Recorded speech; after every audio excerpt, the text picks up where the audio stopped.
One tranquil afternoon, on the outskirts of a dense forest by the Willow Creek, a young fawn found itself separated from its family.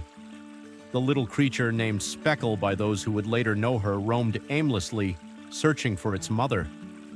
Its slender legs trembled, and its wide, anxious eyes darted about, reflecting a quiet panic. A soft, plaintive bleat escaped its tiny mouth, carried by a gentle wind that rippled across the creek's surface. Suddenly, Speckle stumbled, slipping into the swift, churning waters of the creek. The icy, murky current yanked the fawn away from the bank in an instant. It thrashed desperately, its fragile legs powerless against the swirling eddies. Eyes wide with terror, mouth agape, it cried out, a sharp, desperate sound that echoed through the breeze and over the restless waves. The water swallowed Speckle, then spat her back up as if toying with her fading hope. No sign of her mother appeared, only the relentless, threatening rush of the creek surrounding her. Fear drove Speckle to kick wildly, her hooves striking the muddy water that pressed against her small frame. Her belly swelled with swallowed water, her ears quivered from cold and dread, and each breath came as a choking gasp amid overwhelming terror. Nearly spent, the fawn mustered one final, faint call for help, a subconscious plea. A massive wave rolled through, spinning her tiny body in a dizzying whirl, dragging her near a fallen branch. Yet no rescue came, and Speckle seemed on the verge of sinking for good along the winding Willow Creek. Meanwhile, Ethan Carter drove his open-top Jeep along a quiet road near the creek, accompanied by his loyal dog, Ranger.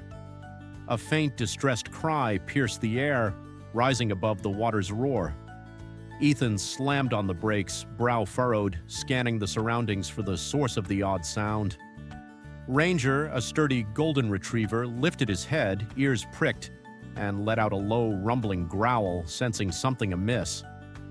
Ethan leapt from the vehicle and dashed toward the creek's edge, where the water twisted in muddy swirls. "Is anyone there?" he shouted, his voice loud and urgent, but only the creek's rush replied. Ranger barked sharply, then bolted forward, his instincts kicking in.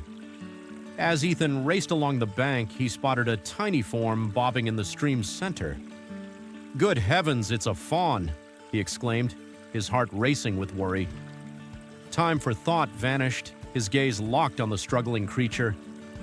Ranger, undaunted, plunged into the murky water, paddling swiftly toward Speckle. The dog's powerful strokes sent splashes flying, his eyes fixed with fierce determination. The fawn flailed on, unaware salvation neared. Ranger closed the gap, carefully stretching his neck to grasp Speckle's scruff as gently as he could. Startled, the fawn's legs tucked in, mistaking the grip for a predator's bite, but soon it sensed safety. No claws, no teeth, just a steady hold. Ranger turned, battling the current upstream, every move precise and strong. He kept Speckle's head above water, preventing her from choking. Ethan knelt at the bank's edge, arms outstretched, ready to receive them. As they neared, Ranger swam closer, just a few yards from safety. Ethan swiftly lifted the fawn from Ranger's jaws, placing her gently on the damp ground. Speckle shivered, water dripping from her ears and sides. Ethan shed his jacket, wrapping it around the cold, trembling body. Ranger stood by, tongue lolling, panting, but his gaze never left the fawn. "It's okay, little one. We got you just in time," Ethan murmured, his voice soft and reassuring. He lifted Speckle, placing her in the back of his red Jeep, then grabbed a towel from the trunk. Part by part, he dried her sodden fur, wiping away the chill. Ranger hopped into the front seat, twisting around to watch, as if ensuring his new charge was safe. Speckle's breathing steadied, calmed by the warmth and gentle care.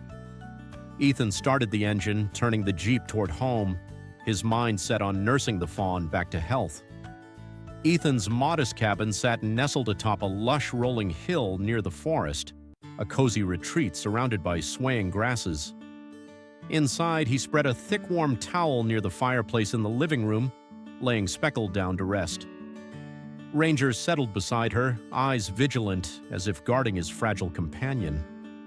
Ethan warmed some milk, feeding it to Speckle from a bottle, his hand gently stroking her forehead.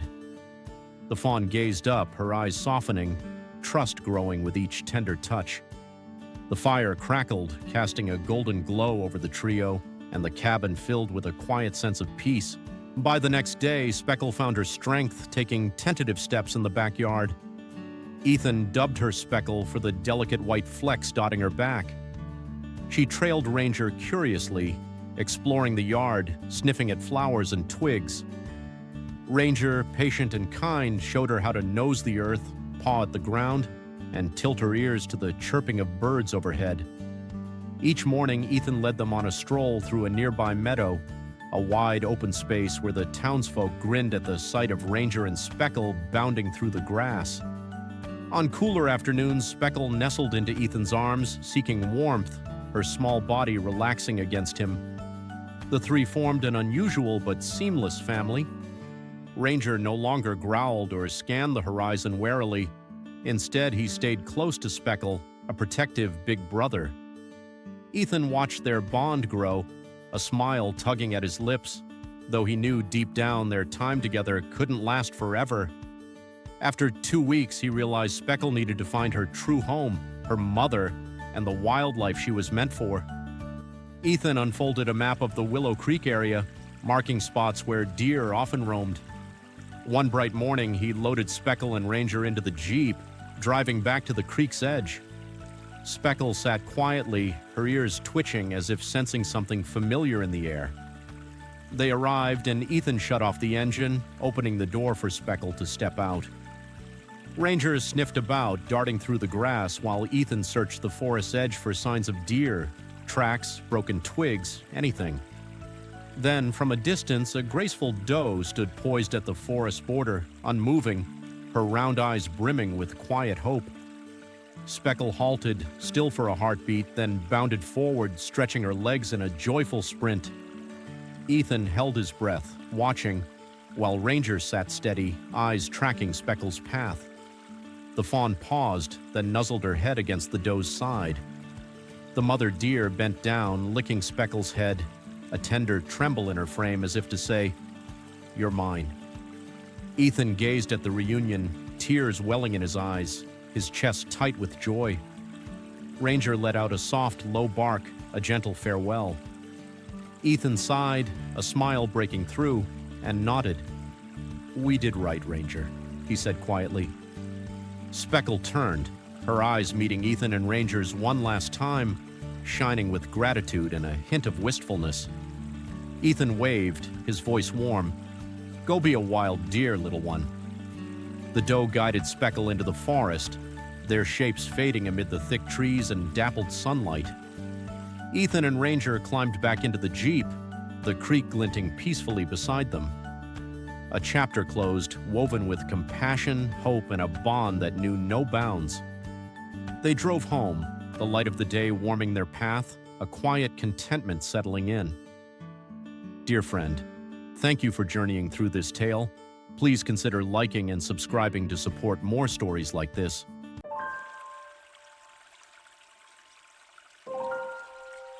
James Larson, a solitary man with silver hair, lived in the quiet town of Grand Marais, Minnesota, near the serene Ripple River. On weekends, he'd load his weathered pickup truck with fishing gear and drive to the river to unwind. James cherished the tranquility of nature, the crisp air, the gentle flow of water, and the rustle of leaves. A reserved man, he found peace in the simplicity of the outdoors, far from the clamor of daily life. It was a warm Sunday morning in summer, the sky a vibrant blue, the river's surface glassy and still, reflecting the golden sunlight. James pushed his small rowboat from the reedy shore, settling in for his usual fishing trip. He cast his line, the rod resting lightly in his hands as he watched ripples dance across the water. The air was calm, filled with the soft chirping of birds, the hum of dragonflies, and the occasional clink of his fishing gear. Closing his eyes, James breathed deeply, savoring the scent of pine, damp earth, and the cool mist rising from the Ripple River. Catching fish wasn't his priority. Silence was the true treasure. Suddenly, a sharp cry pierced the stillness, jolting James upright. The sound echoed across the river, desperate and pained, like a small creature in distress. His heart quickened as he scanned the water, eyes narrowing to pinpoint the source. In the distance, he noticed a patch of churning water as if something was thrashing helplessly. Without hesitation, James rowed toward it, his calloused hands gripping the oars, his mind racing with urgency. As he drew closer, he spotted a young fawn struggling in the current, its body limp, eyes closed. At first, he feared it was too late, but a faint instinct urged him to act. Leaning over the boat's edge, he carefully pulled the fawn toward him, lifting its cold, soaked body aboard. Placing a hand on its chest, he felt a faint, fragile heartbeat.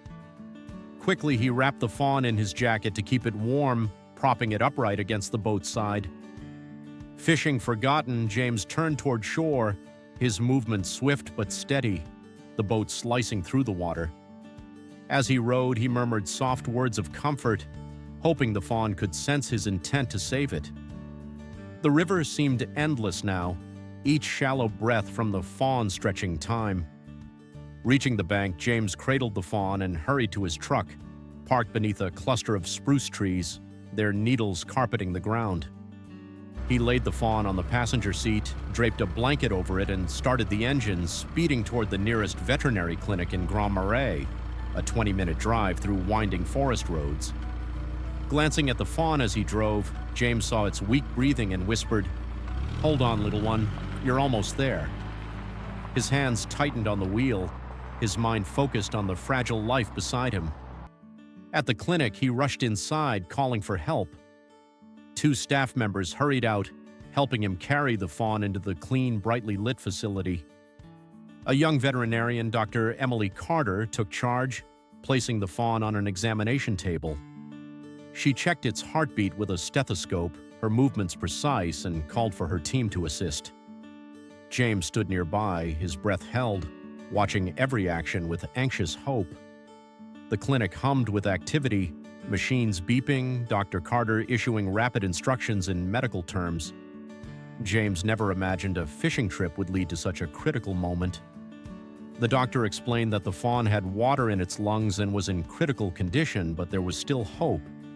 They used a suction device to clear the fluid, administered IV fluids, and injected medication to stabilize its heart. The fawn twitched faintly, a small sign of life. James reached out, gently touching its leg, willing it to keep fighting. Dr. Carter looked up, her voice steady but encouraging. "You got here just in time. A few more minutes and we might have lost it." A nurse brought warm towels and a heating pad, placing them around the shivering fawn. After about 30 minutes, the fawn's eyes fluttered open, taking in the unfamiliar surroundings. The room erupted in quiet cheers, and James let out a relieved sigh, a smile breaking across his weathered face. Dr. Carter stroked the fawn's head, murmuring, "Welcome back, little fighter." They kept the fawn under observation for several hours, monitoring its breathing and responses. James asked about caring for it if he took it home temporarily. The doctor provided detailed instructions on feeding, hygiene, and monitoring its health, her voice calm and reassuring. "You can apply for temporary adoption if you're committed to its recovery," she said. James nodded, signing the necessary forms with a sense of duty in his eyes, his heart warmed by the responsibility. Before leaving, the staff gave the fawn another injection to aid its recovery and helped James carry it to his truck, now nestled on a soft towel. Dr. Carter outlined warning signs to watch for, and James listened intently, his mind already planning the fawn's care. As he closed the truck door, he looked at the fawn and said softly, "You've got a friend in me now." Back home, James prepared a cozy corner in his living room, laying out a blanket, a heating lamp, and a bottle of warm milk. He gently fed the fawn, which suckled weakly, its eyes still drowsy. James sat beside it, stroking its forehead, watching its every breath with care. The next day, the fawn stood shakily, taking tentative steps across the worn wooden floor. James named it Aspen, after the trees that swayed gently in the breeze outside his home, their leaves whispering in the wind. Each day, James tended to Aspen, feeding it, cleaning it, and taking it for short walks in his yard, where wildflowers dotted the grass.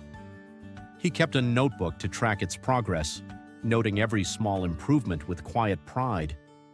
Neighbors stopped by, amazed to see a fawn in James's home, their voices filled with wonder. For James, this was more than a rescue. It was a bond with nature itself, a reminder of life's fragility and resilience. As weeks passed, Aspen grew stronger, walking confidently and exploring the house with curiosity, its delicate hooves tapping softly. James knew Aspen belonged in the wild. He contacted the Cascade River State Park, a nearby preserve with a deer habitat. A ranger named Sarah Thompson agreed to take Aspen, ensuring it would thrive in a natural setting. They arranged to meet on a Saturday morning at the park's north entrance in Lutsen, Minnesota, where the forest met open meadows. James drove with Aspen beside him, its eyes gazing out the window at the passing trees. Sarah greeted them warmly, placing a gentle hand on Aspen's head. After a brief quarantine, Aspen would join a herd. At the park, James watched as Aspen took cautious steps toward other deer. A young buck approached, sniffing Aspen and giving a friendly nudge. James turned away, his eyes misty, emotions welling up as he felt both loss and fulfillment.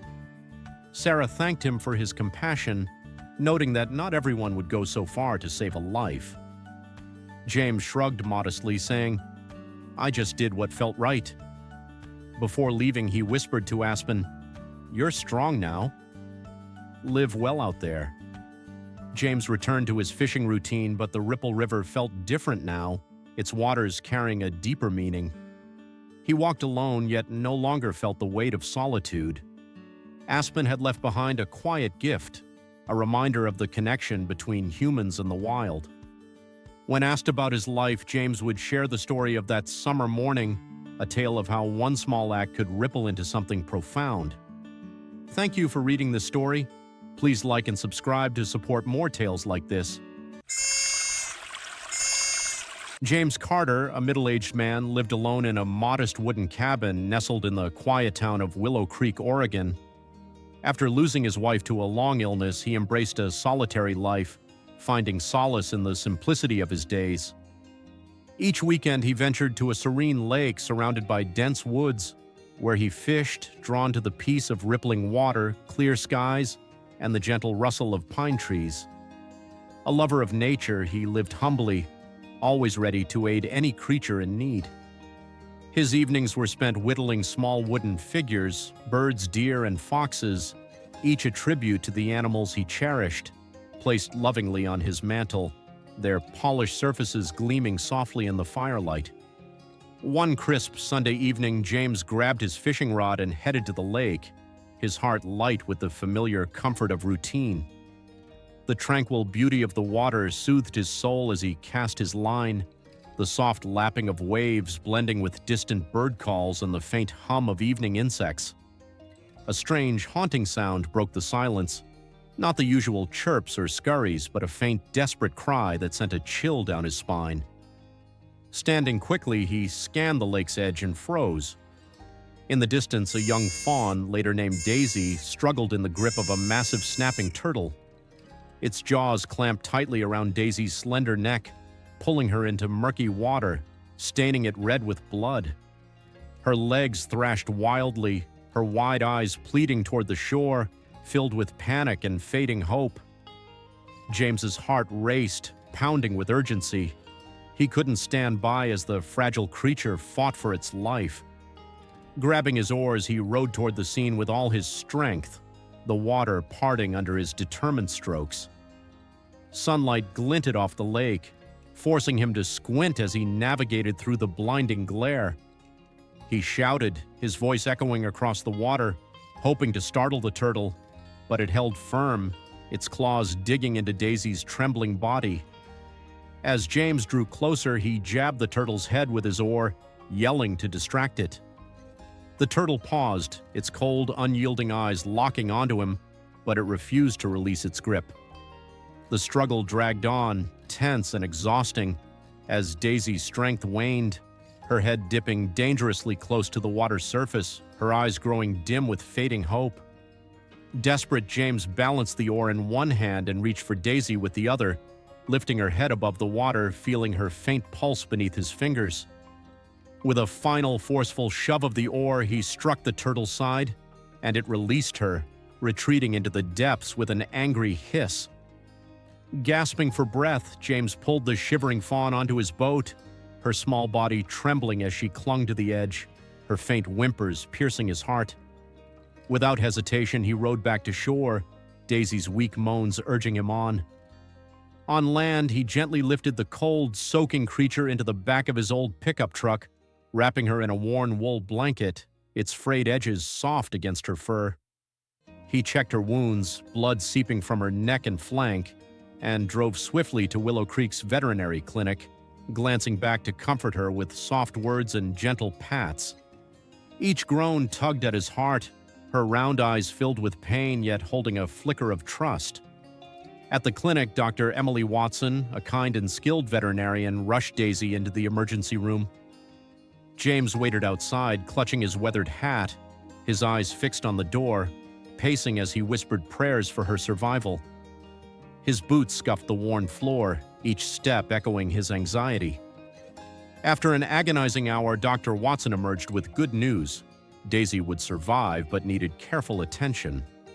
Her deep neck and flank wounds required regular bandaging and monitoring. She handed James detailed instructions for her care, cleaning wounds, feeding, and keeping her warm. Grateful, James carried the bandaged fawn back to his truck, her small body nestled in the blanket, her breathing steadier, a quiet sign of resilience. Back at his cabin, James prepared a soft bed of straw on the porch, layered with an old quilt for warmth, and warmed some goat's milk in a small tin pot. At first, Daisy hesitated, too weak to drink, but with patience she began to sip, her tiny tongue lapping tentatively.